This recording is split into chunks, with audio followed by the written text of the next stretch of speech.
এই বন্ধুরা, আমি এখন মজার একটা রেসিপি বানাবো।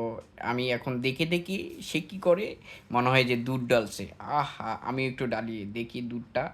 এই যে প্রায় ৫ কেজি দুধ একটা কৌটার ভিতরে ঢাইলা দিলাম। দে ডাল, বেশি করে ডাল। পড়ে না কা কিরে এত আস্তে পারস কা? দুধ ডাল এখন কি দাও? ও এখন তো দেই এই তো সেই জিনিস দিতেছো না? আচ্ছা, এটা কি কফি? মনে হয় কফি মিক্স করতেছে। এই যে এখন কি দিছে? এখন মনে হয় এরে এগুলো কি দেখি? দে আমিও একটু দেই দাঁড়া দেখি একটু স্টাইল করে না দিলে হয় না দেখ।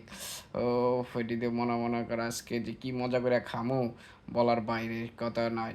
আমি এই রেসিপিটা জানি না, আমি আপুর দেখে শিখতেছি, দেখি আপু কেমনে বানায়। এই রে রে কি রে, আহা কি সুন্দর করে দিলাম, আমি একটু হুমকে দিলাম, কি বাস দিলাম, একটা সুন্দর করে দিলাম, হইছে কি সুন্দর হয়েছে, কি সুন্দর হয়েছে, একটু খামু, সেই স্বাদ তো সেই স্বাদ, আমি একটু খাই,